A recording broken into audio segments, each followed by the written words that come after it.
Hi folks, just making a very quick video. A video's just come out last few hours of Peterson, a Canadian psychologist, surrounded by quite a lot of atheists. And I've watched half of the program. The atheists come and sit on a chair. They debate him, and then someone else comes and sit on a chair, and then they debate him. And I just want to give you my opinion, and if anybody is listening. I think Jordan Peterson is a great thinker, and he has a lot to bring to the table as a great thinker. But the problem with Jordan Peterson um, is he doesn't have a very clear understanding, a definition of Christianity. It's not rooted in what I would call Orthodox Christianity. And so a lot of the questions that he's asked, he's kind of really dodging it with semantics. I know that he's got some kind of presuppositional kind of apologetic of some kind of universal consciousness, but he's not defending Christianity. He's not defending Orthodox Christianity. And I'd like to say to Jordan Peterson, you need to read Herman Bavinck. Well, read Saint Augustine, read John Calvin, read the Westminster Confession. Read Herman Bavinck, Cornelius Van Til, and come to a better understanding of Christianity and a clear understanding of Christianity and a belief in the doctrines and teaching. Because Christianity is not just a metaphor; it's about an ontology. It's about a true living being who can be defined from Scripture. Um, and and it's word based. In the beginning was the Word was with God, and the Word was God.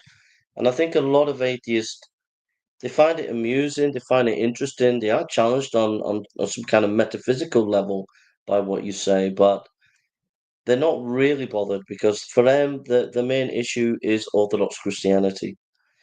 There was a point in the discussion where you said that Protestant theology was the driving force to end slavery. Now, for the atheists, that's where they're at. That when they hear that, that's a red rag to a bull. They don't want to hear those kind of things.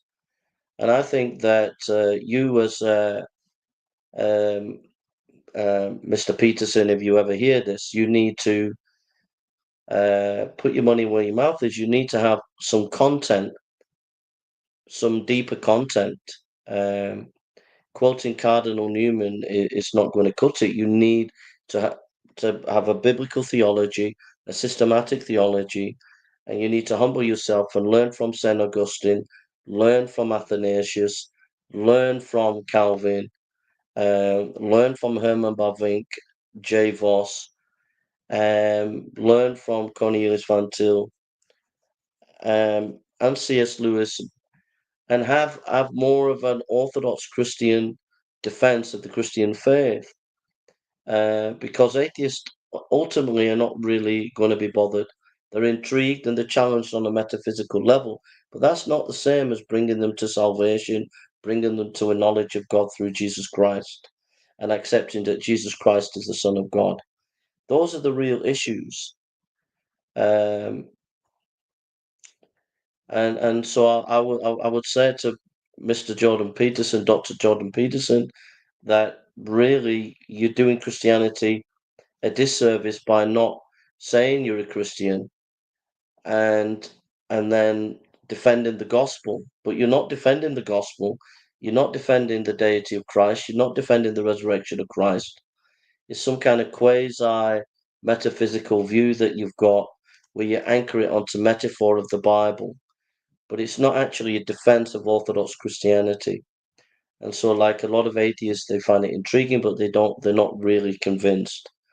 And for atheists, um, I would encourage you to Google Herman Bavinck, read Herman Bavinck's Reformed Dogmatics, read J. Voss, Reformed Dogmatics, and I would encourage you to read those books, read John Calvin's Institutes, Athanasius Contamundum, and the life of St. Augustine. Read his autobiography.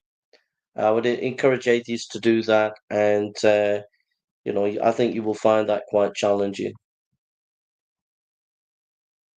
So I'll probably come on later on tonight. I'll say God bless you. I'll come on later tonight. I'll see you later. But it's just a quick video. Okay. God bless you.